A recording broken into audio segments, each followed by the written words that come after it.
welcome on the 2 months, baby, 2 months anniversary of your uncle, Triple C, once again live every single Saturday. This is Saturday afternoon's main event. This is a stacked show. It is going to be a great show. I got two other co-hosts, plus a third person that will be here. So I will get to all the introductions today. But first things is first, I just want to say thank you. Thank you to all of me on the 2 months anniversary of Uncle Triple Sierra, because that piece of hot garbage Phenomenal One is no more. But today, I have, like I said, two co-hosts. The first co-host, he is part of the original dynamic duo on Saturday afternoon's main event. He is the limousine riding, jet flying, wheeling, dealing son of a gun. And I will never give him a freaking alligator because he only deserves one freaking clap. And his name is the Peeps Niche. Woo! I'll take that one clap. Thank you very much. Once again, another great Saturday afternoon. And of course, we can't do a great Saturday afternoon without the three tenets. And it is laughs, good times, and all the wrestling news possible. By the way, for those that are joining us on Twitch, on YouTube, thank you very much for joining us every Saturday. If you want to get to us on Instagram, it's Saturday afternoons _main event. If you want to get to us on Twitter or X or whatever the heck they call it, it's at Saturday Main. And if you want to get to us on TikTok, yes, we're on TikTok. Saturday afternoons ME. Those are all of our handles to get you to engage with us on our show. So we thank you for joining us. Yes, Uncle Triple C. There you go. Thank you very much, Peeps Nate. And like I said before, we do have a third host. The third host, he's a good friend of mine. To you guys, he was a staple 25 years ago on the original Saturday afternoon's main event. You guys know him as Mr. 411, but to me, he is my good friend, Christopher Morton. Welcome, welcome, welcome. Hi, guys. So every time I see Jericho do it, it's just so ridiculously stupid, but he thinks it's good. That's the problem with Jericho and his ideas. He actually thinks it's good, and I don't know. I mean, think about since Jericho went to AEW and all his horrible ideas kind of just spiral out of control. But it's good to be on Sam. Long ways. It's amazing. It's good to be on Sam again. By the way, you need to start respecting X, okay? Because Elon Musk is now part of the government, so he's going to come and get you, all right? So it's X. It's not Twitter, Nate, okay? Okay. X. We'll call it X for now until they change it to something else. Who knows what it'll be by next week. No, but he's stubborn. He's not. Why would he change it? He's a stubborn man. He obviously, everyone still wants to call it Twitter. He refuses to call it Twitter for whatever reason. Well, hey, it is what it is. Before we get to all the proceedings here on Saturday afternoon's main event, thank you everybody for joining us. What is a staple here on Sane is that once again, for the 2-month anniversary, under the Uncle Triple Sierra, that piece of hot garbage, the Phenomenal One, is no more. That's right. Chandler again chimes in. Let's effing go.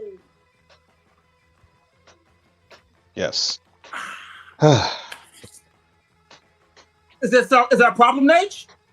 I'm just seeing how everybody is enjoying themselves today. Saturday afternoon, lots of wrestling. We got a pay-per-view later on, so let's get to it. Even Nicholas Laguerre's chiming in. The OG, that's right, the OG Triple C. And usually we would start the show with Wrestling Crash Course, but today we will push that back just for a few minutes because today, after last night, good Lord, the story continues.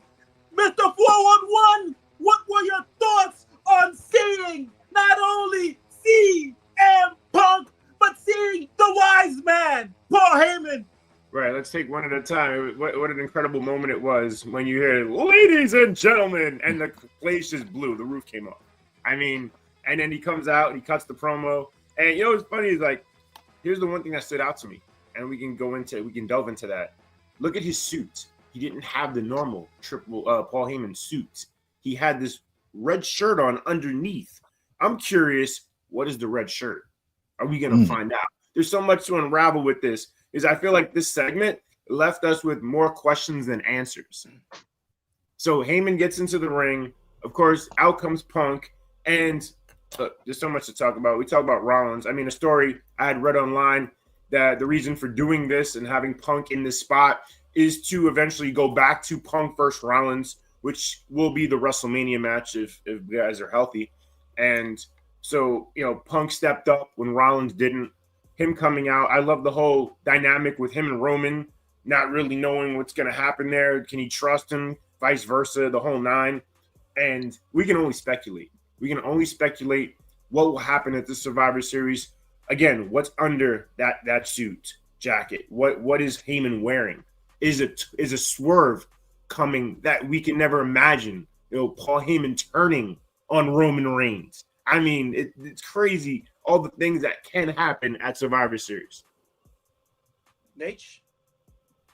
You're absolutely correct. And this is the part of the storytelling aspect that I think a lot of people don't envy Triple H on, because if you think about it, this has to be something constant and it has to be something that makes sense. And I have to give you credit, Uncle Triple C, because you called this last week. You called this. You said that it's a possibility that it's going to be a Heyman guy, and chances are it's going to probably be Punk. And it makes the most logical sense. And now looking at it, as Chris just stated, where do they go next? What's the next logical jump? Where do they go from here? And I think that the drama and the tells of how Heyman came out there with the jacket over the shirt, where they're going from here, and also the fact that CM Punk being in it, they waited until there was just enough distance between his feud with Drew McIntyre fizzled out that made you miss him enough, because it's been almost 2 months since we've really seen Punk on television, to get that distance so that you weren't thinking about Punk, but you almost weren't missing him yet, but were wondering when he was going to come back. And there you go. And now you've got that extra dynamic. You've got Rollins, what's going to happen there. And I think one of the best things about it was after all of the fighting and everything happened afterwards, it was the look in Roman Reigns' face, looking at CM Punk, and then CM Punk looking back and said, I'm not here for the bloodline. Right. I'm here because of the wise man. That is extra intrigue to another great addition to this story. Oh God, can you imagine the promo next week that we're gonna get? The promo is gonna be insane. I can only imagine Punk and Reigns will be in the ring face to face, and we'll have yes. It's gonna be not insane. Yes. Like you guys said, it is storytelling. I mean, that last night, those last 10 minutes, I mean, like, as Chris alluded to before, when you heard the ladies and gentlemen, and that's probably, I mean, the biggest face reaction that Paul Heyman has probably received, at least in WWE, not in ECW, but in WWE, yes. Because he's really never been a face on WWE television. And to Chris's point, what does the shirt mean? What does his attire mean? Because as we've all alluded to before, since he's become, the wise man or the advocate, he's always been wearing a suit. So this new look that Paul Heyman has, there's going to be something to this story. CM Punk joining the Bloodline for War Games, like you said, Nate, it makes perfect sense. He's a Paul Heyman guy. There is some history with Punk and Roman during the Shield days. There's so many layers that you can go with this, and obviously there's Seth Rollins looming in the background. So obviously you have that story to tell. So I mean, you have so many stories, and like Chris said alluded to last week, whatever way they go with, we're here for the ride. So to me, it was a great segment, and I'm looking forward to next week. And although SmackDown was taped last night for next week's episode. I don't like spoilers, so I will not watch any spoilers or read anything, dirt sheets, nothing like that. So I will watch it like it's live to me next Friday. So we'll see where it goes from there. But before we get to you, Mr. 411, real quick, Jade Cargill. I mean, are we gonna head to who done it, or it's really maybe it's just Liv Morgan and Raquel attacking Jade Cargill? Are we gonna get to that, or what do you guys think? H. I have been thinking about this for the last few hours, and I think this is the beginning of the Bianca Belair turn. I think this is going to be the I did it for The Rock kind of thing. I think this is one of those kind of stories where, if we remember the whole Triple H Shawn Michaels turn way back when they were teaming up with DX the second time around, and then everybody wondered, well, what happened? Who beat up Shawn Michaels? Who did what they did? And then you find out it was Triple H. I think this is an homage to that kind of turn, and I think it's going to start slowly, a slow build, because we still got some months to go until WrestleMania, and I think that they want to get this to slowly build. So I think that's what's happening. Yeah, that's an interesting thought, and Bianca doing the heel turn. I mean, people were debating like who would be the better heel. We've seen Jade as a heel in AEW. Bianca started as a heel in NXT, and yeah, I mean, the match we're going to get from the two of them, again, Bianca's going to have to carry most of it. Let's be honest, because while Jade has improved, there's still room for improvement, and yes, we'll see. But yeah, definitely exciting. And they're bringing her along the right way, I think. Mm-hmm. Yeah. Also, real quick, Chelsea Green, she's so over right now. I think she should be the U.S. champion. That's my opinion. Real quick, you guys thoughts before we get to Wrestling Crash Course? Yeah, Chelsea, I don't know why you're with that worthless piece of crap, Matt Cardona, when I'm single. Chelsea. I agree. I agree, Mm. Mr. 411. You are Mr. Information. I agree. Chelsea Green, if you're watching, and I know you are, I have Mr. 411 right here to give you a lot of information. Chris, give her some salutations. Hi, Chelsea. She's Canadian. I have some Canadian blood in me. Okay, so listen, to your point, Triple C, though, she has been over for a while now, and it kind of, I don't want to say it went away because they weren't using her as much, but anytime she's in there, she has a response. You actually heard a legitimate Chelsea chant in Utah, of all places. Like, that's a place not known for their chants, but yeah, it just says a lot, and they have to listen to it. And I think Paul Levesque is the king of listening to the people.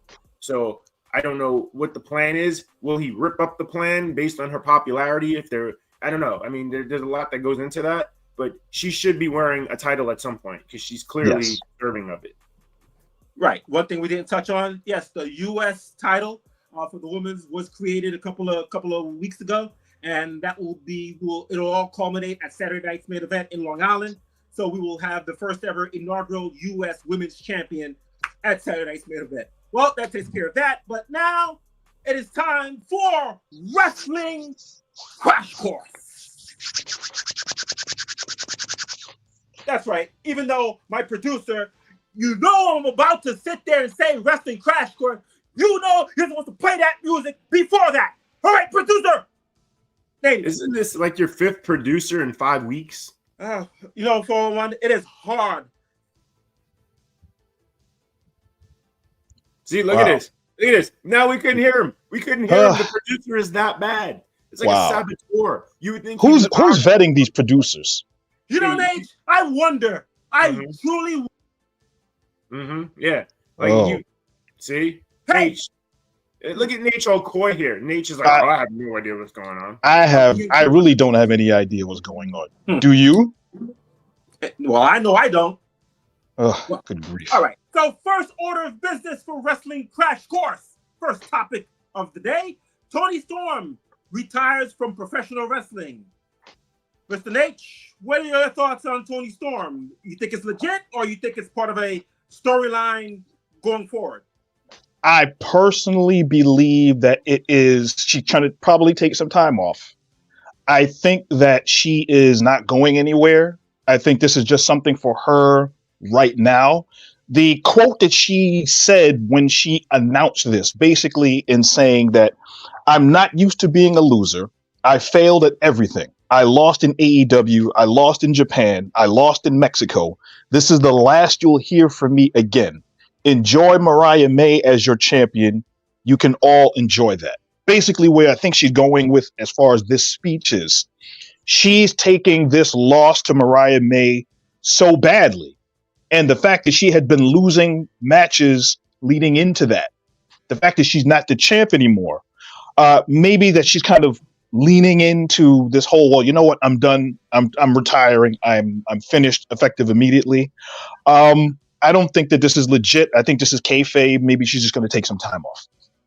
411 thoughts? Yeah, it's an interesting thought you just brought up there because everyone has always said Toni Storm is interested in Hollywood. I mean, with this whole character that she's had over this timeless Toni Storm, is she somebody that would like to pursue Hollywood? We don't know. Yes. I mean, we'll find that out as time goes on. But and now that you mentioned what you just did, storyline doesn't make sense. Does she come back without the timeless Toni Storm? Does she go back to being the original Toni Storm to try to take the title now? Yes. And not again, outcast Toni Storm. No. We talk about storylines and making people care and feel. Can AEW do that? Can we get that going forward? Will we see that? Because this is one of those moments that they can have. Of course, there's a few others in that company, but we'll see how she comes back if she does. I mean, there's not much more we know about it, right? I mean, could it be a deal where she's fed up there and she just doesn't work anymore, want to work in that company, as a lot of people don't, where they just stay home because there's nothing to do? Like we heard about all the Miro stories about him just not wanting to do what Tony Khan asked him to do. Maybe she's not happy with creative. I'll stay home, and Tony will pay you to stay home as long as you don't go to WWE. So maybe there's more to the story than we know. I don't know.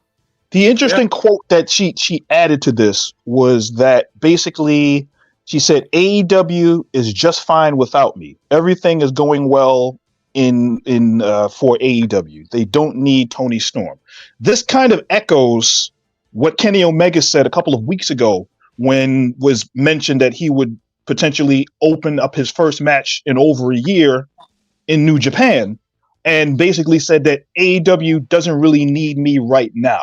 Same kind of echoing comments between these two.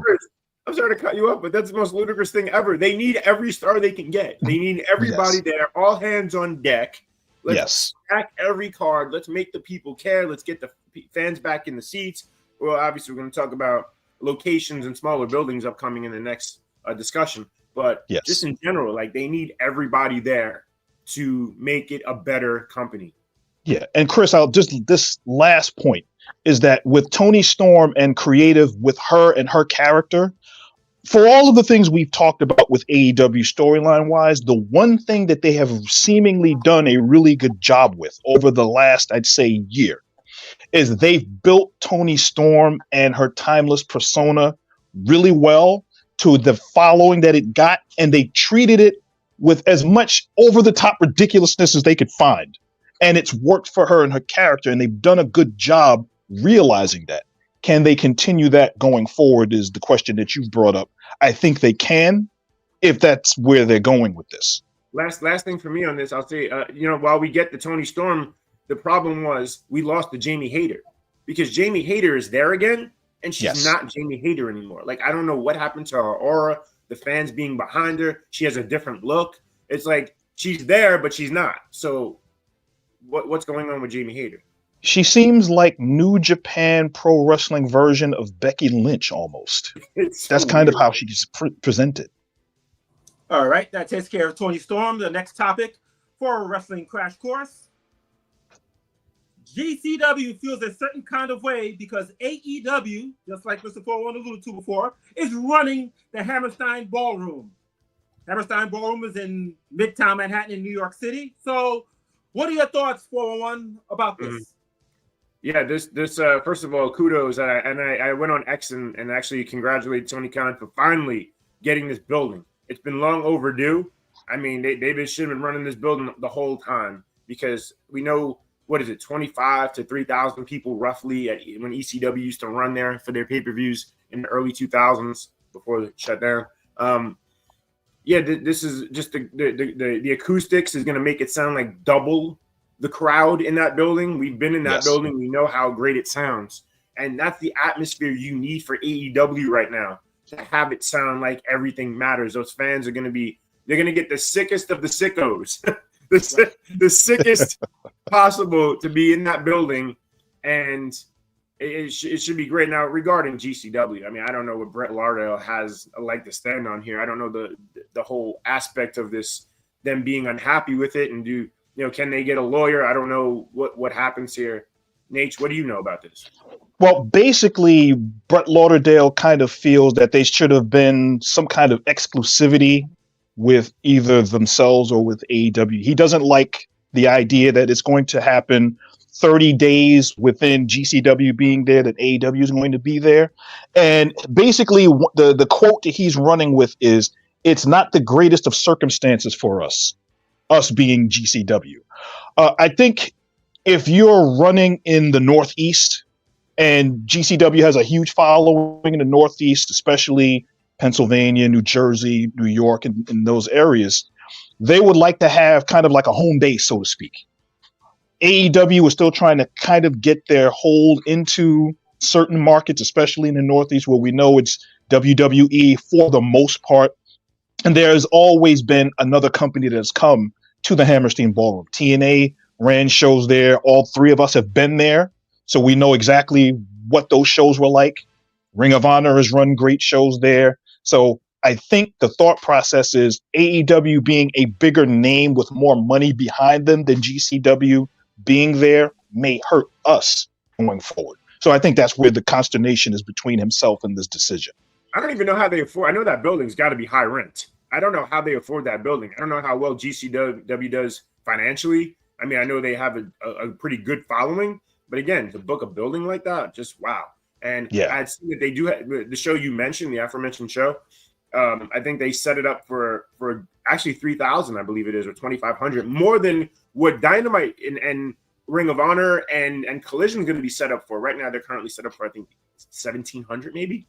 Okay. I think that number is going to rise as the tickets sell, as they should sell. But I mean, GCW, just be happy to be in that building. Just be happy to be there. I mean, I don't understand. I'm sorry. Yeah, Unc, what do you got? No. All I was gonna say is like AEW in at the Hammerstein Ballroom. We talked about it ad nauseum for the past couple of months and even past couple of years on this show, that AEW.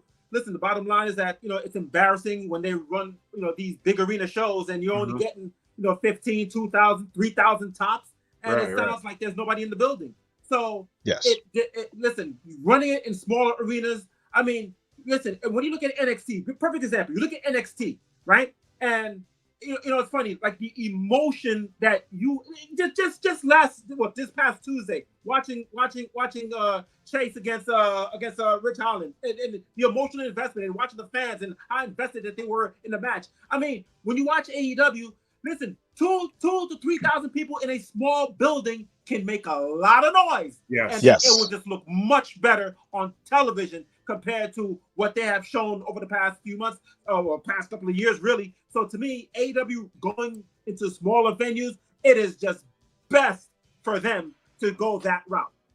Yes.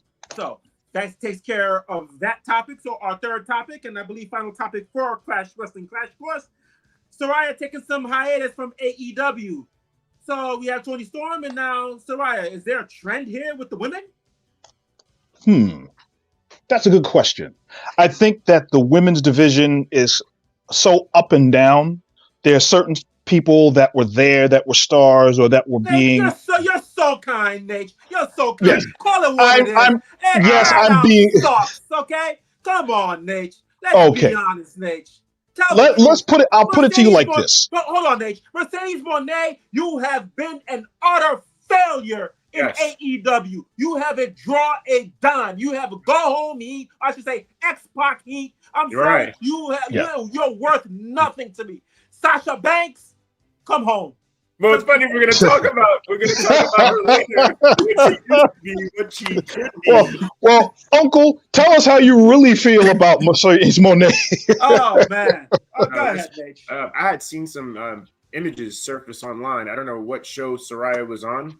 Was she on a show recently or anything? Because they had shown her extreme cleavage that just really got out of hand as she continues to get plastic surgery. And her face doesn't, you can't even recognize her face anymore, by the way. She does not look like the Soraya, well, the Paige we used to know. Talking about. Even from a year ago. When's the last time she was on TV? Oh, well, I would say probably a month or so. I think she was on Rampage or she was on Collision, but that was like about a month ago. You're the market that watches every show. Like, I'll be on later. So no, but this division is so inconsistent, and now Britt Baker is people are starting to get fed up with her too. I mean, she has who cares? It's not even go home heat with her. It's Britt Baker. Right. They seem to get up for her entrance. They get up for her finishing move, the lockjaw, and then that's kind of it. That's what I've seen. A little. All right. Well, Soraya taking hiatus. I mean, not that nobody cares, but I'm just saying. It's close. Honest, I mean, they don't care. But anyway, Nate, before as we end Wrestling Crash Course, Nate, give us the ratings, please. Yes, I shall. The ratings for NXT were 672,000, and they were in the demo 0.19 in that 18 to 49 demo. Whereas AEW Dynamite actually did 640,000, and they did a 0.20 in the demo. So they were slightly down from the week before. They get away from that belly, the Mark of the Beast number that they had the previous week, down a little bit. But NXT, I think they're starting to show their steady numbers within that 600, between 600 and 640, 650 number. That's where they're kind of ranging now. We're obviously going to talk about Full Gear coming up soon, but I mean, that's just a really to lose ratings, to lose people, viewership going into your pay-per-view, the go-home show, as we call it. Yes. That's alarming. Totally agree, 411. I mean, you're supposed to be at least steady or gaining viewers, before one of your marquee pay-per-views, which we'll be touching up in the second half edition of Saturday afternoon's main event. But anyway. Yes. Nate, real quick, what did Raw do? Do you have that with you? Raw, I believe, did 1.5 million on Monday, which is actually pretty good. It's a little bit down, but it's still really, really good considering. Well, I'm happy you brought that up because I've been noticing the trend there, and the numbers. Granted, it's always up against Monday Night Football and sometimes 2 games and NBA and everything else. But we say the same thing. We make those comments about AEW. So why can't we say, hey, you know what? Raw, I'm not saying it's in trouble. Of course it's not. But are people caring less about Raw? Because there's been a lack of, unless there's the Bloodline on Raw. Now, don't get me wrong, Bronson Reed has made an impact. But there's a lot of segments on Raw that I fast forward. I don't care. There's so many things on Raw that's just get me through this show. And it's even better now that it's only 2 hours versus when it was 3. Like, I don't care about Alpha Academy. I don't care about the Chad Gable stable. I hate to say this. I don't care about Rey Mysterio anymore. I don't. Any of his segments with that group, I don't want to see it. There's so many things on Raw right now that I think are turning the viewer off. And it's a small number, don't get me wrong. And the biggest key here as we gear towards WrestleMania is we'll see how those numbers go up, if they do. We need to see that increase on the road to WrestleMania to make it sound like before they go to Netflix, of course, which is around the corner. Yes. Right. That takes care of the ratings. That takes care of Wrestling Crash Course. And we talked about the Bloodline. Up next, we'll be talking about AEW, old school. So we have a lot more to digest. So that's Deep Snakes, Mr. 401, Uncle Triple C. We'll be right back in 30 seconds. This is Sane.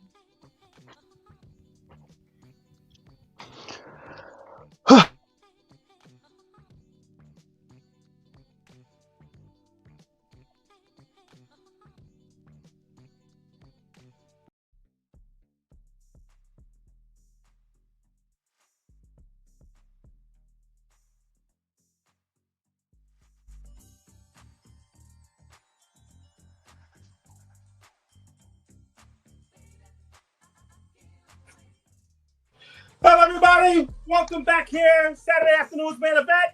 Folks, I just want to say today, this person, she needs a job. She really needs a job. So I have decided to hire not the Ugandan giant, Kamala. God rest his soul now. Is he there? I don't know. But if he's not, well, Ugandan giant, I respect you. But I have now hired the head of security for Saturday afternoon's main event. I present to you the soon-to-be ex-vice president. Here she is. Here she is. I have her, the head of security for me, your uncle. You know what? You know what? She's going to be deported, okay? When I take office in January, she's going to be deported with everybody else. All right? Kamala, take care of business. I beat her. Okay, deal with it. Hello, everybody. Once again, this is the second half edition of Saturday afternoon's main event. I am one of the three co-hosts of same, and you're looking at him, your uncle, on the 2-month anniversary, Triple C. And to my right, it is the Peeps Nate, and right below me, like this is the Brady Bunch, Mr. 411. Always good to be here.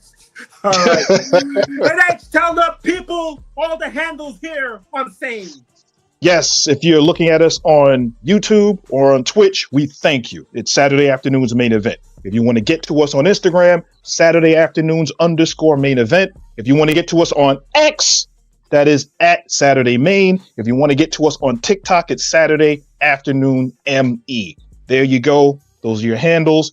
Thank you for joining us, and we continue to get you what you're looking for, which is laughs, good times, and all the wrestling news possible.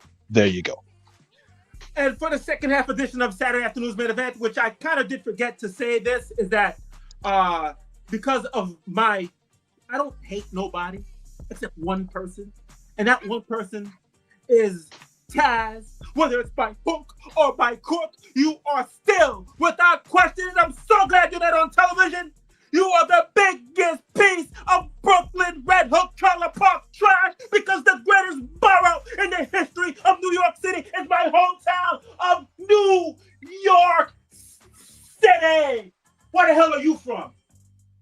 Do your job. Wait, Uncle Triple C, is that Taz's second son, Crook? Are they going to be a tag team? The Hook and Crook connection? Who knows? Who knows?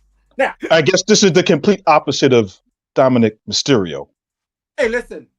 Dominic Mysterio is still the greatest North American champion of all time. But we will save Dom for down the road in the future. But anyway, we have a lot to get to. So, first order of business here on the second half edition of Saturday Afternoon's main event is the question. Yes. Oh. Here we go. I did forget. Hey, listen. Hey, there's a lot of things going in my mind, so I did forget. So, please read it from Master Sean 007. There we go. There's Master Sean 007. Greetings, gentlemen. And Uncle Triple C. There you go. Out of curiosity, what are some of your favorite and least favorite wrestling podcasts besides your own, and why? Hey, you want to take this? I don't listen to many. Well, I tell you one thing. Without question, I listen to Jim Cornette all the time. So Cornette, I love listening to Cornette, the drive through, when he was doing the super podcast, the 605 one. Dutch Mantel's podcast has also been really, really fun. He's befallen some issues with his health, so has his wife. But in general, the podcasts that endow us with the amount of information that we don't know about, the stories of on the road, things that have happened in locker rooms, storylines that were supposed to happen that didn't happen, injuries, those kinds of things I love listening to. The other podcast that I've been listening to over the last couple of months that I think everybody should be listening to is Stevie Richards' podcast. Yes, Without question, he gives you analysis, he gives you honesty, and he is very, very humble when it comes to the things that he's gone through.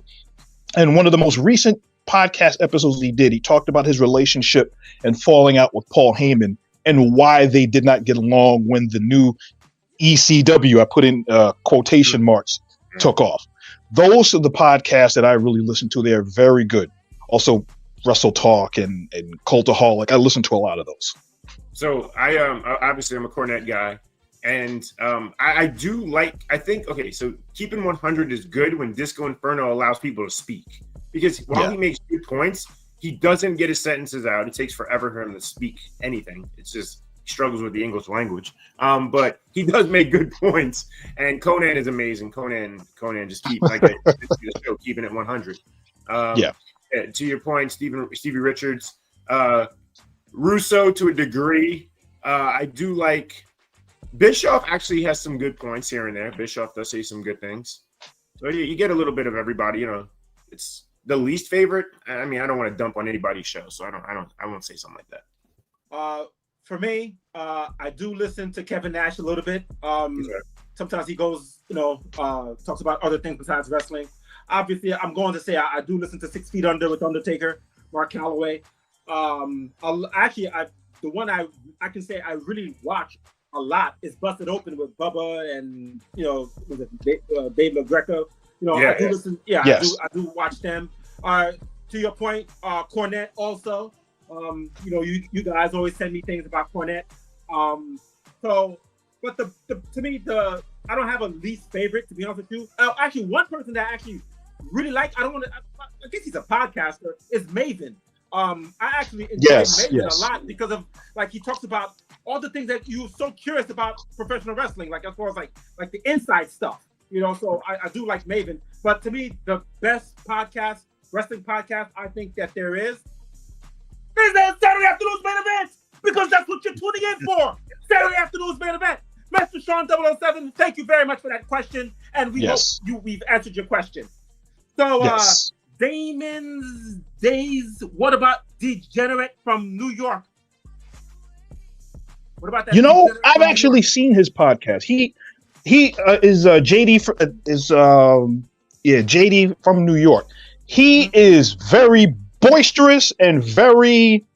You can tell he's from New York. Very, very opinionated, heavy New York accent, and he's very. I've actually seen his podcast. He's quite entertaining. Bro, this is what I say, and then I yell at everybody, bro. I'm gonna yell at you until you agree with me, bro. That is true. Yes. All right. Next question of the day from Tombstone City, Adam. Yes, and it is Big Boom AJ will be instrumental in the resurrection of AEW. Mark my words. God bless us all. Definitely got that right. Disgrace. This is everything that's wrong with AEW. I heard other people, including the aforementioned JD from New York, dump all over this. It's an embarrassment. It's a joke. And the fact that these people are famous for going into Costco and eating food on TikTok videos says a lot about society. It's a disgrace. Agree. I mean, we'll get to Full Gear in a second, but whatever. Thank you, Tombstone City Adam, for that question from Long Island Isaiah. Nate? Yes. And this one is Punk being the fifth man opens up so many doors. What are you mostly looking forward to in this storyline? I mean, to me, I think the question what I'm looking forward to mostly is the dynamic between Roman Reigns and CM Punk, and also what is the future for Seth Rollins and CM Punk. With Punk, joining the Bloodline at least for War Games, and Seth Rollins, not joining the Bloodline for his own reasons. Did you guys hear the backstage segment with the Bloodline where they actually brought up Cody and Roman said, no, I moved on from Cody? That surprised me because I said it on the show numerous times that I always felt like if you're going to do the Ultimate War Games, Cody and The Rock would have been the fifth members because it just made so much sense in terms of everything. But, they're going to go in this direction for their purpose. To answer the question, the unknown. I mean, what happens with Heyman? There's so many different things that can go into the storyline. Again, we win. Agreed. Nate, thoughts? Yes. I think that this where we're going to go with this storyline, I think all hinges on, as Chris just stated, is going to be what they do with Heyman, and is the long-term goal. Is it going to be one of those deals where it's Roman, who seemed to be butting heads with his quote-unquote control of his own bloodline as far as the old ways of bossing people around? Is that going to be something that is going to be an abrasive factor towards trying to bond with the guys that are there? And then how is that going to be taken? Is Heyman going to come back at some point and realize that you were abrasive to me? If we remember, Roman Reigns beat Paul Heyman up while he was part of the bloodline. Right. So there's always that dynamic they can come back to, that if there is a turn down the road, and let's say Heyman does turn on the bloodline, there's always that factor. CM Punk can always say, for all the years that I've been a Heyman guy, I would never even think of raising my hand or my voice to this guy. And they can use that going forward. Right. So does that enter potentially Brock Lesnar and a Heyman stable of heels, Lesnar, Punk? That is intriguing. Many ways you can go with that. Right. Guys, Thank you very much for your questions, your thoughts, ideas. We appreciate you guys every single Saturday. You can, like I said, let us know as far as if you have any questions next week. You can, reach us to all our social media handles, and we'll definitely put your questions up next week here on Saturday afternoon's main event. So thank you very much for the questions. So guys, now we're going to turn our attention to AEW. But before we do that, I want to bring a fourth member here on Saturday afternoon's main event. He is a special guest. He is a guy that I have truly appreciated. And this guy, I call him Mr. AEW. But do you see? CTB, that's Corey the Brain. Welcome, Corey. Welcome. Thank you, as always, Triple C. Uncle Triple C. Just wanted to quickly say a deep sorrow and understanding to the loss of the grandfather of the greatest North American champion of all time, Dominic Mysterio. I'm not going to say anything about his trash of a father, but for him and the rest of the family, God bless on their loss. And if it's okay with you, I'd like to take a little drink as you are.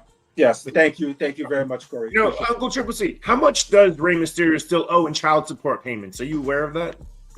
I believe that deadbeat father, so-called Dom Mysterio, I believe that Mexican fool, he owes child support. He owes. Believe you me, he owes.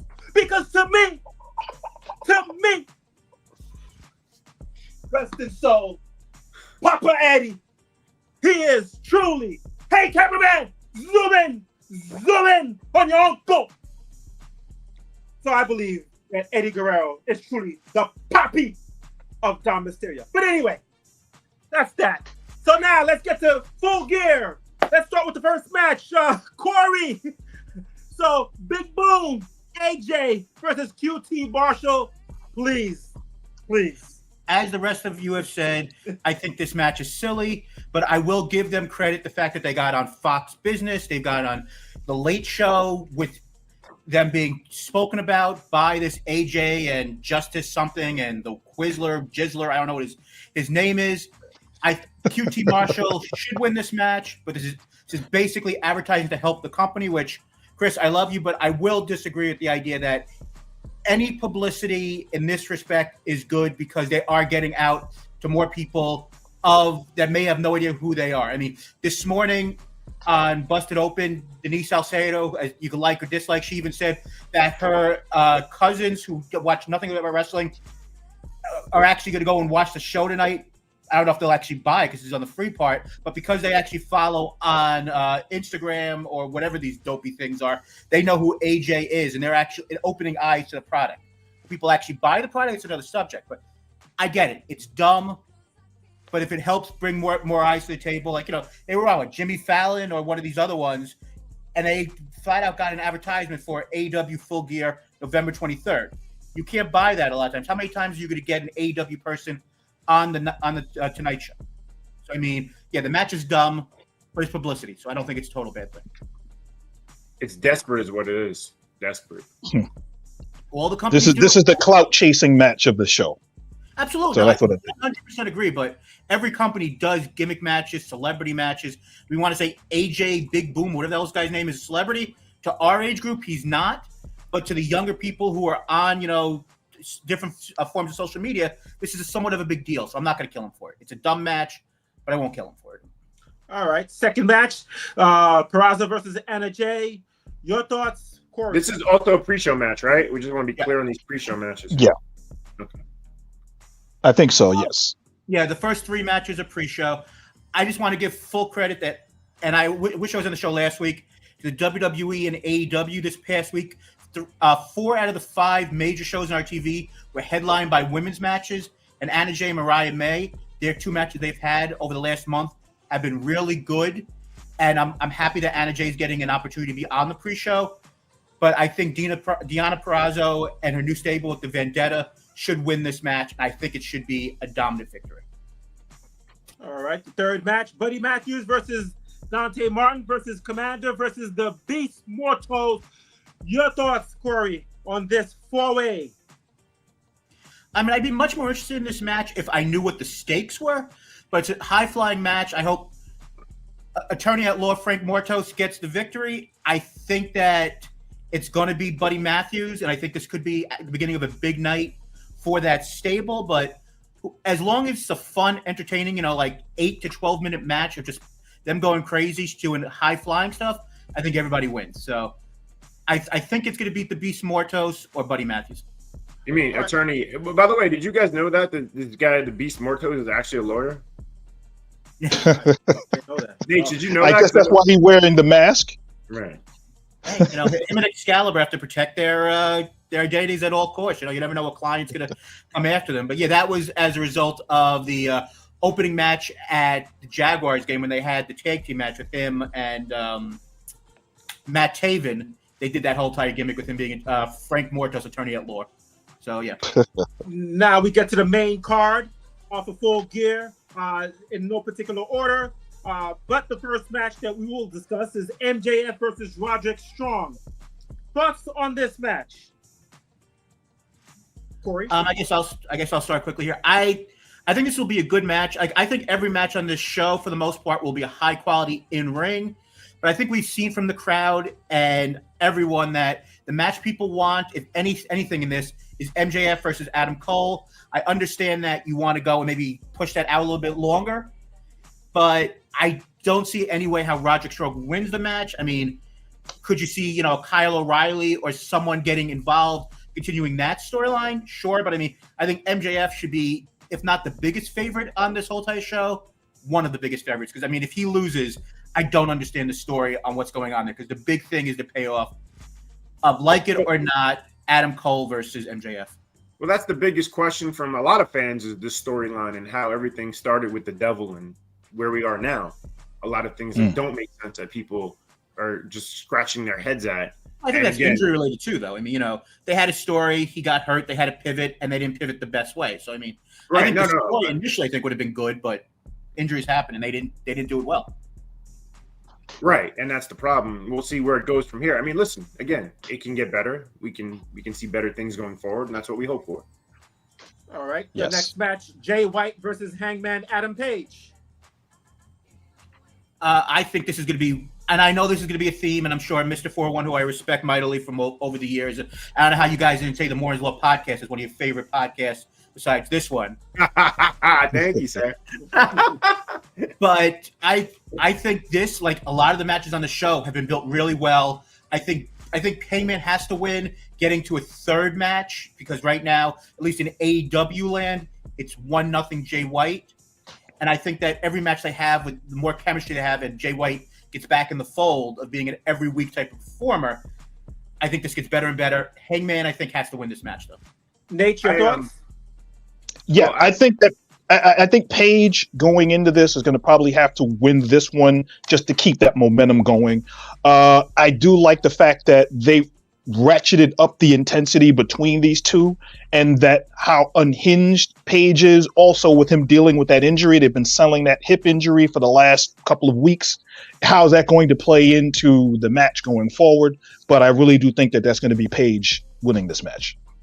Yeah, I was a huge fan of Jay White and Adam Page, well, even before AEW.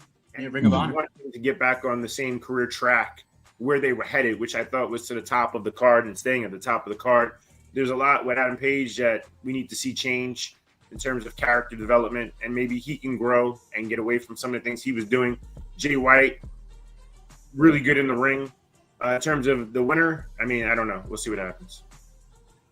Next match, the four-way tag team match, Private Party, which, you know, I remember talking to a friend saying, like, man, since they beat, oh my goodness, wow, since they won the tag, the Young when they beat the Bucks. When they beat the Young Bucks for the tag titles, I didn't see them on Dynamite. I mean, for the last couple of weeks. I mean, they are the tag team champions, but hey, that's AEW for you. But anyway, no, I digress. Well, I mean that for you.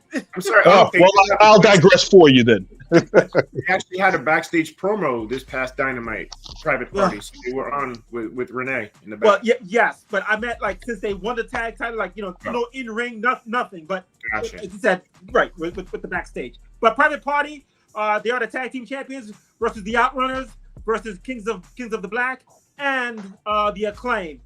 Thoughts, Corey, on who you think will win and what kind of match you're looking at? I think this is going to be the weakest in-ring match of the show. I hope the Kings of the Black Throne. Sorry. Wait, I was going to say he had a better. You're funny and said Kings of the Black. That's what he said. Kings of. There's a lot of. I think this is a different kind of show, man. I'm trying to hurry up here, but I'm sorry. Go ahead. I think this is going to be the weakest in match, but I think like every one of these tag team 4-ways and 3-ways and whatever it is, they always are like just constant action, which maybe need to slow down a little. But I hope that Black and King win. But I think the Outrunners have actually. You could say that they're dumb and they shouldn't be on our TV. They're a stupid gimmick. Well, they've been pushing them. You know, I think it's working. I think the promos that they're doing is a different style, the 80s version of what they are. I think that they're going to win, but I hope that I hope Black and King win. Okay, Yeah. let me say It seems like the Outrunners have been helped by their allegiance or alliance with FTR. That whole Mega Powers handshake thing that they've been doing on Collision every other week seems to have gotten them over, because everywhere they go, the Outrunners are over. Yeah, I want to piggyback off that thought by saying this. When we talk about, okay, I've never seen AEW before and I turned it on. I talked about the Moxley and promo last week and him taking over TBS being a flop. However, if I turn on AEW and I see the Outrunners, I'm like, who are these guys? They look like somebody. They look like something. They look like somebody I want to see. And that's why I go, okay, well, it makes sense for them to win the titles here because they are over. All right. Next match for the AEW TBS Championship. Mercedes Moné, we'll get to her down, for the next segment. But Mercedes Moné versus Chris Statlander with Camille, who's by Mercedes Moné's side. Your thoughts, Corey, on this match? Do you think we're going to have a good match, or are you just looking at, ho-hum?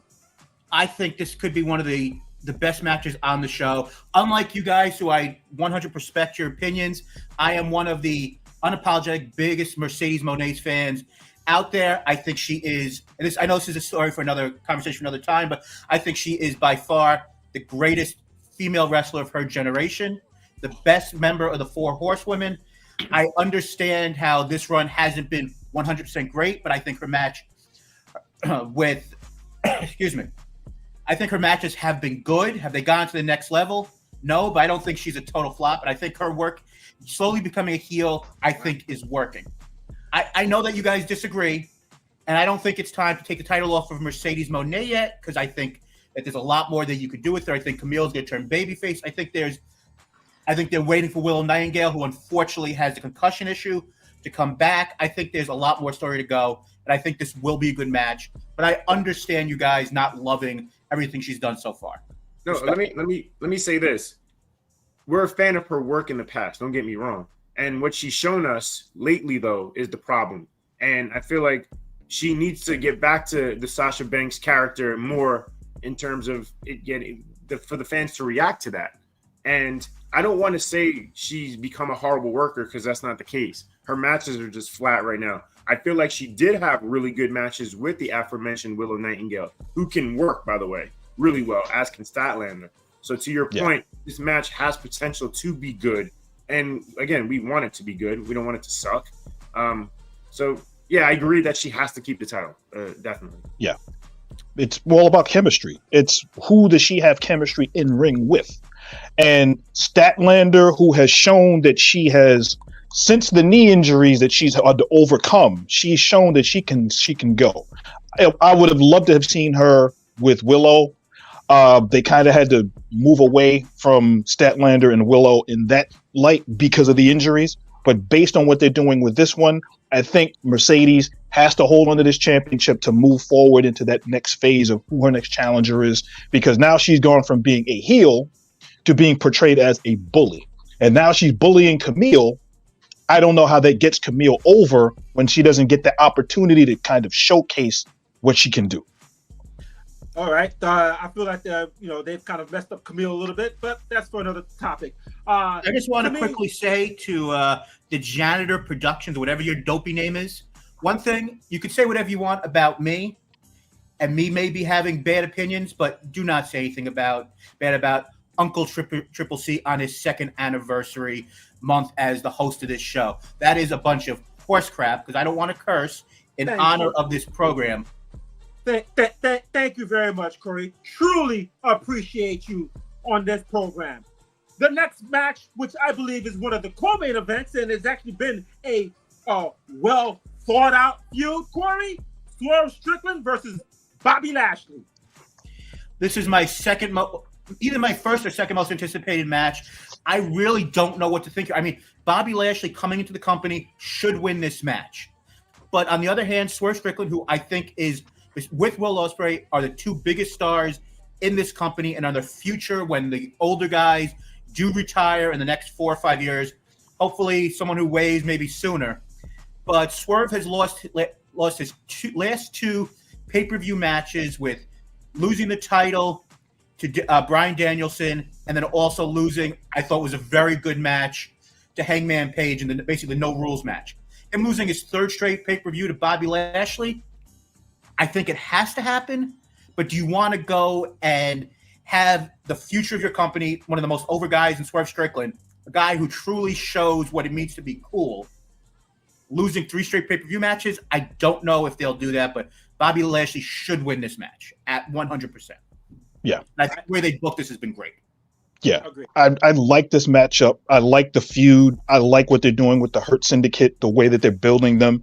And they seem, and this is just to the naked eye, there's those, as Chris would usually say, people from the outside looking at AEW, that the Hurt Syndicate looks more like the main event storyline of this program than Moxley and his group, because they have crafted this better. They come across on TV better. They're all looking like a main event group burgeoning, and trying to get people onto their roster and trying to get them together helps out. And in this instance, I think that Lashley has to go over in this. There's nothing against Swerve. I think Swerve can still look good in a loss, depending on how this is done. But I think that's what's going to happen here. So my biggest thing with this is Lashley comes in, and as Corey mentioned, you talk about, okay, his first high-profile match, he has to win. However, don't we always then talk about how, well, you can't bring in every WWE guy and put them over your guy, because how does that look? True. And Lashley, now granted, Lashley was presented as a big-time deal in WWE, but there were times during his career where he did plenty of jobs where even we went, whoa, they're really jobbing Lashley, right? Remember those days with the Bobby Lashley jobs? So to 100%, say and his sisters and stuff. I mean, it's stuff that, Bobby Lashley and his sisters, who's in the company, Max Caster, which I think there might be some stuff going on with that in the near future. But I do see the idea, the fact that Bobby Lashley, especially with them even saying like he's a 5 or 6 time world champion. They're putting him over as strong. And as long as this isn't just like a match we're going to talk about in about, not the next one, but the following match, as long as this isn't a one and done, and this is the beginning of a multi-match series and story over a couple of months, I'm cool with the idea of Swerve losing. But if it's Bobby Lashley getting the win and then we've got to wait 6 months for Swerve to get his heat back, then I'm 100% against it. But I think that's what they're doing here. But it's how he loses. True. No, absolutely. He can't lose clean. There has to be some kind of interference if he's actually the babyface here, which sometimes is confusing based on what he does, how he blindside attacks people sometimes. I think he's Austin. I know Austin's one of the greatest of all time, but I think Swerve is Swerve and I think Moxley are their Austin-type characters where they'll be a babyface when they have to, and they'll be a heel. They're the anti-hero who is just whatever it takes to win. That's what they're doing. Key to I think how this match ends is what happens to Prince Nana. Does Nana get jumped or beaten up, which kind of distracts Swerve and costs him the match? Maybe that has something to do with the outcome in this match going forward. Yeah, and I 100% think we could get the reveal of maybe a 4th member tonight, maybe hopefully a returning Ricky Starks or Matt Castor or Anthony Bowens who took the card, or maybe someone who we're not even thinking about joining the stable, because I mean they are very, very much saying there will be at least a 4th member, and what better place to be a 4th member in taking out Swerve. Wait, I want to ask around the room. Let's go to everybody right now. In the company right now, because I have my guy, who would be the best 4th member of the Hurt Syndicate? Nate? The best member of the 4th. I think it would have been Swerve if that was going to go there. Me, I was thinking Leo Rush. I think that would make the perfect sense. That makes sense too because he's a good mouthpiece. Yeah. Right. My guy, I would say Ricky Hobbs. I think you want to bring Hobbs back. I'm sorry to jump over you, Chris, but I think bringing Hobbs back as a babyface and seeing if that will work. I think you're already going to do that with Mark Davis, which to kind of ruin what I think about the Ospreay match. I think Mark Davis is turning heel and joining the Don Callis family.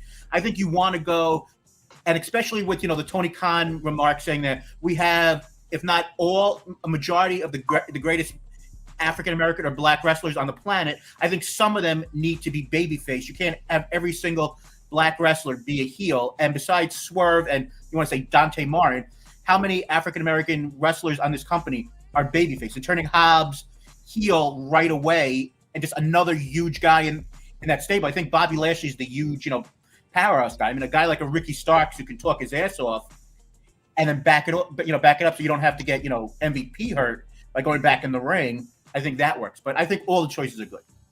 All right. That takes care of that. The next match for the AEW TNT Championship, Jack Perry versus Daniel Garcia. The angle sucked to me on Dynamite, but then listen, you know what? Corey, your thoughts on this match, please. I think it's time for Daniel Garcia to get that big moment.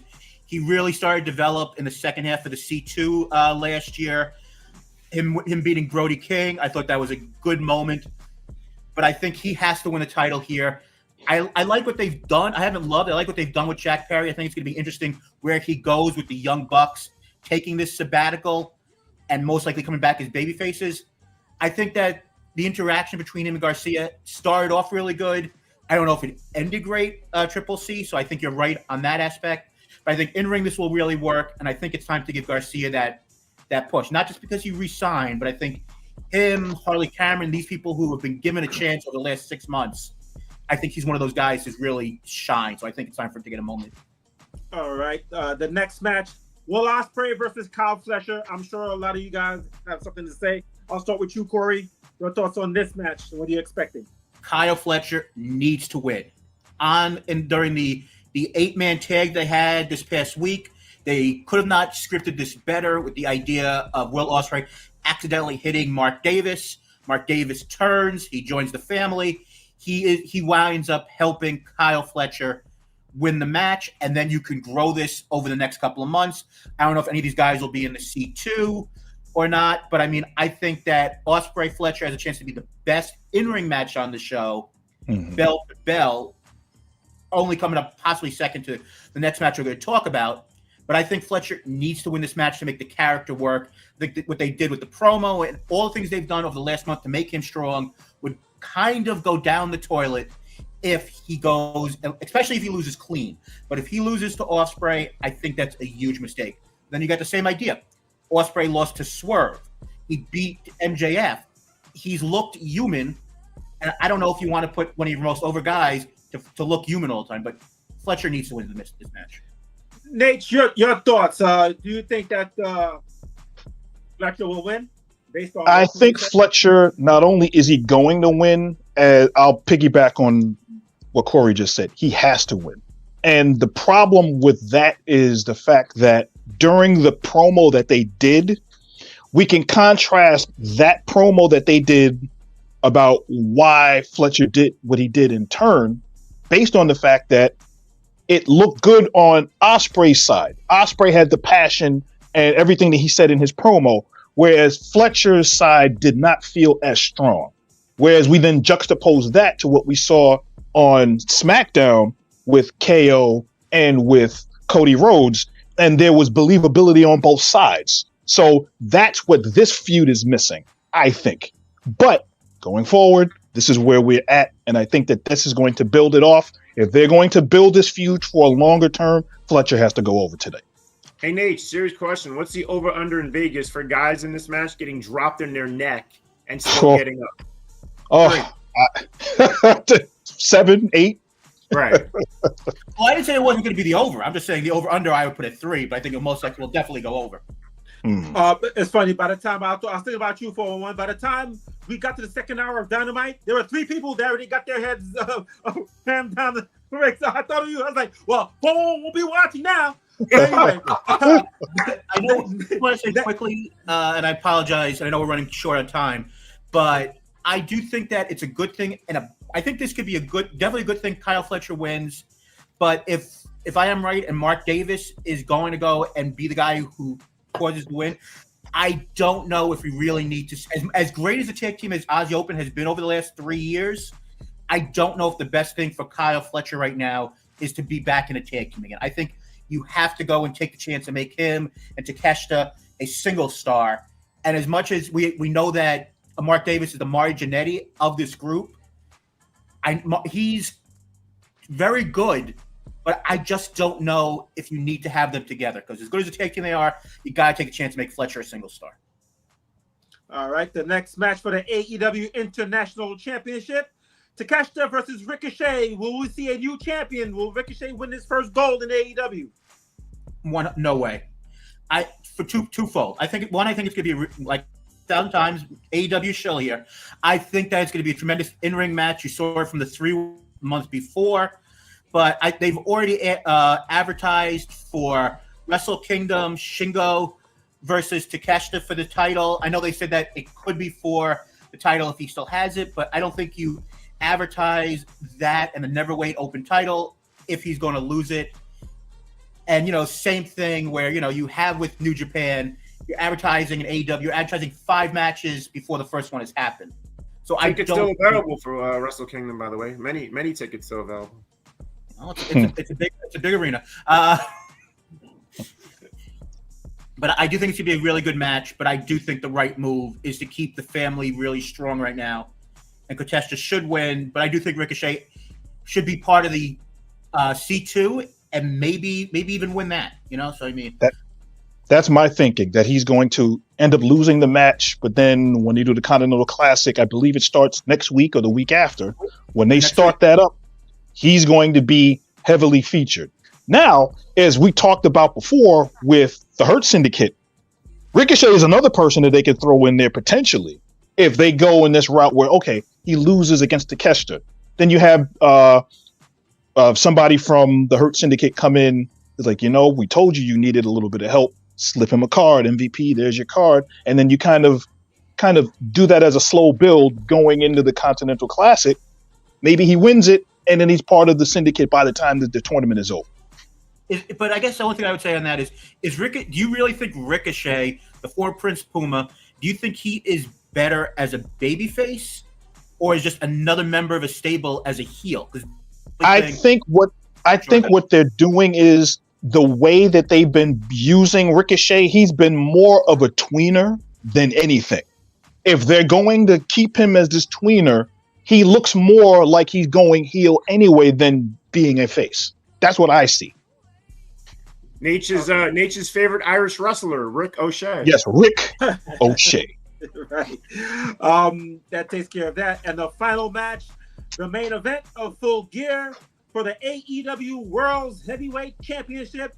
World Champion Jon Moxley versus Orange Cassidy. Me personally, before I get to you, Corey, I'm sorry, Corey. I don't care. Go ahead. You know what? You're not wrong. You are not wrong. I think this, once again, this will be a good match. I think their second match at Full Gear last year was better than their first one. I think they do have good chemistry in ring.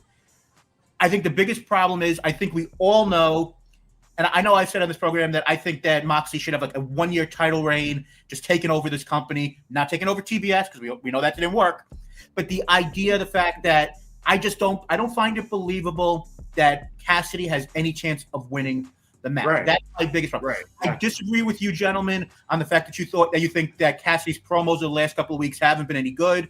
I like the fact when he talks, at least for me, I feel it means something because he usually never says anything with his character. I think it will be, like I said, a good match. I'm afraid this match is going to have way too much interference. I think the ending image of this show most likely will be Darby Allin making the save and setting up World's End, which I'm hoping isn't, the title change there. But the one thing I just want to say before we get out of here on this is, I think the two big things that are going to be interesting is, do we get a return of Kenny Omega on Saturday?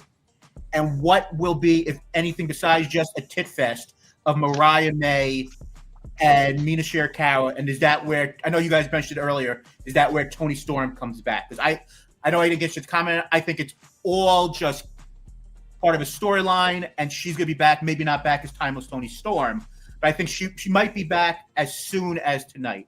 But I do think we might see Kenny Omega for sure. Maybe not the end of this match, but I do think we might see Kenny Omega. I want to see more of Mina.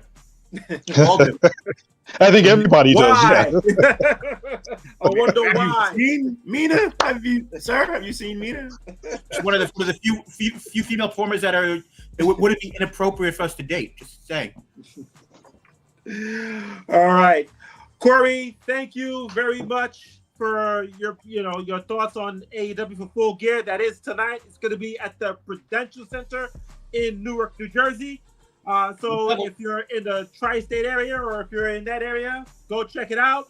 And if you are not able to attend, you can actually order it on pay-per-view, because I know we will be watching, I don't want to say illegally, but we'll check it out.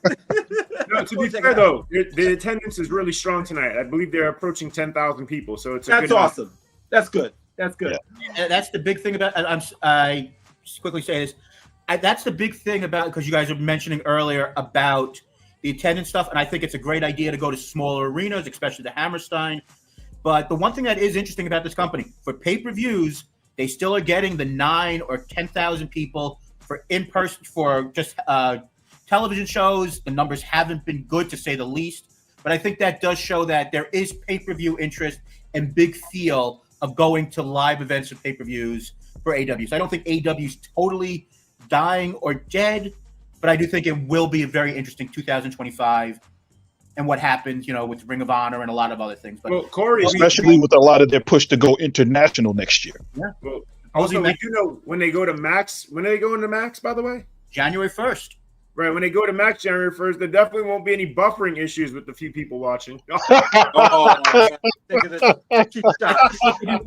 Oh, and just, I don't know if everybody saw it. I don't know if you guys watched, but Cobra Kai, we had your guys' favorite Britt Baker with an almost non-speaking role in the for 2 episodes. So for those who watch Cobra Kai, she is there, and as the AW shill, go check out your favorite dentist. And as always, gentlemen, and especially you, Triple C, happy 2nd anniversary. And hopefully I will be on again. Yes, you will. Before the 3rd. Yes, you will. Of course, under the Uncle Triple C era. So, Corey the Brain, thank you very much for your insights and your input on AEW. We'll definitely see you next time. Thank you very much, Corey, for tuning in. And have a good Thanksgiving, Corey. And bye, guys. Thank you. That takes care of AEW. So our last segment for this show, I know we are over the hour, but guys, want to say thank you very much for joining us and for staying with us. Peep Snake, Mr. 401, Uncle Triple C here on Saturday afternoon's main event. Check us out every single Saturday at 12 o'clock Eastern, 9 o'clock Pacific, 11 o'clock Central, 10 o'clock Mountain, every single Saturday live on YouTube, Twitch, and all the social media handles. And Uncle Triple C, unlike Dynamite's numbers, when we do an overrun, we go up. There you go. That's right. And I ain't talking about down here, but that's about the conversation. But anyway, now I want me to share a carrot down here. Down here. Now, for the final segment here on Saturday afternoon's main event, which is becoming more and more of a staple of something that all three of us and a lot of the fans do enjoy talking about, and that segment is Old School. It's funny how your camera person actually went to Kamala Harris when you said Old School. Your producer is just. Your producer. Let me tell you something, producer. You only zoom in on me. Oh no! Oh boy! Wow, he's gonna have to fire another one. He's now fired 5 producers. What's this? What's this? One every other week? Yeah, nuts. Well, anyway, so we have talked about a lot of obviously the guys, and obviously more of the guys have dominated professional wrestling, of course.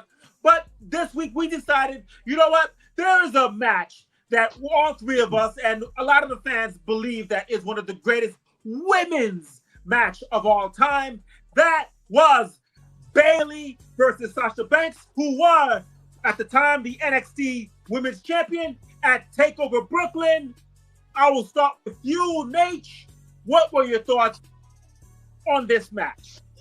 This match had the utmost attention of the fan base, the utmost importance of the wrestlers that were there, but even more so the utmost importance of what women could do as they were shifting away from this divas notion to having athletes get in the ring and show you that they can do as much as possible in a wrestling ring. And this was showcased, hard to believe, it's been 8 years, going on actually a little over 9 years now that this match happened. Bayley going into this match was 23 years old, and she put on an absolute clinic of a match going up against Sasha Banks, who was arrogant. She was the boss. She did everything in her power to let everybody know that she was better than everybody. And the house that was there at the Barclays Center saw a match that showcased what the WWE was doing with their women's division. Absolutely brilliant from the beginning to the end.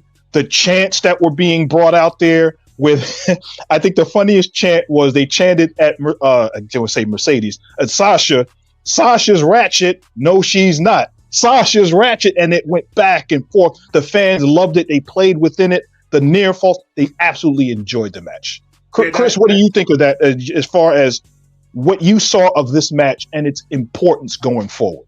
That chant, by the way, started in the NXT. What was it called? Full Sail. Yes, Full Sail. Yeah, that's when that started, with Sasha Ratchet. I was thinking last night about if I was there or not. Were we there for this? Because I feel like we were. I was there. Okay, I was there too then. Mm-hmm. I believe I was there. I have to go check my tickets. But I just remember the match, the crowd, of course, was... Oh, you know why I know I was there? Because I was watching it a little bit on Peacock last night. And I remember Triple H being in the ring at the start. Remember he asked all the fans to be quiet and then the lights came up? Yes. Okay, yeah, definitely there. Because I remember how disrespectful a lot of people were when he asked people to be quiet. But to the match itself, so many great spots in the match, and the fans were into every minute of it. And I remember, was it the first time we saw? Was it a poison Rana off the top rope, or just a poison Rana that was shocking because it came from 2 women? It was a poison Rana off the top rope, which led to the Bayley to belly suplex. Right. Incredible spot. Yes. Great finish. So many things in that match that just made sense. And again, the fans cared. That's why it mattered. Yes, and the spot, the dangerous spot, which was a planned spot, was Bailey getting knocked off the top rope and then landing almost face first into the ring, which a lot of people thought, oh man. And then the near falls, the drama of the 1, the 2, and then the referee would get the 2.5, and then the fans would they lost their minds throughout the entirety of this match. And going in as the match ended, as you just pointed out, the Poison Rana off the top rope, followed by the Bailey to Bailey suplex. And even earlier, when Sasha was able to do the bank statement, and then as what happened is Bailey's hand was broken going into the match, taking off the tape from the hand and then using that as the impetus for her attack. When she put her in the bank statement, then stomping on the hand as she was reaching for the ropes, and then using the bottom rope to flip backwards to put her back into the bank statement. Those were the kinds of moves and parts of the match that basically took this into the stratosphere, into the ionosphere of how great this match was. Yeah, truly an epic match. Like you said, I mean, from Bailey, her entrance, the huggable character, she was so over as a babyface. Sasha Banks coming out, with the SUV and just the whole aura of Sasha Banks, and the match itself. They told a great story. That was one of the greatest. I believe still to this day, the greatest women's match ever took place. And you can make a case. Their 30-minute Iron Woman match a month later was probably even better than this match. But yes, as far as original, this match to me was such a classic. And like you guys said, I mean, to all the moves that they had, in this match, and even the little details, like you said, Nate, as far as when Sasha put Bailey in the bank statement and then started stomping her feet, before she got to the ropes. I mean, the Poison Rana, the Bailey, the Bailey to belly to Bailey. Yes. You say that 3 times fast. Right, exactly. With the 1, 2, 3, and then after the match was over, the emotions of seeing, as you see on your screen right here, Becky and Charlotte and Sasha and Bailey, the 4 horsewomen here on NXT, as 3 of the 4 were going to the main roster, and they did change the game, and Bailey stayed, to conquer NXT. So that was, again, not just such a great match. It was a great moment, and I even remember, even after the match was over, even Seth Rollins had a tear in his eye after that match was over with. So it was such a classic, and it was a great match. I mean, that story has been told many, many times. So that, to me, again, in my opinion, the greatest women's match ever in the history of professional wrestling. The importance of those 4 women in that ring.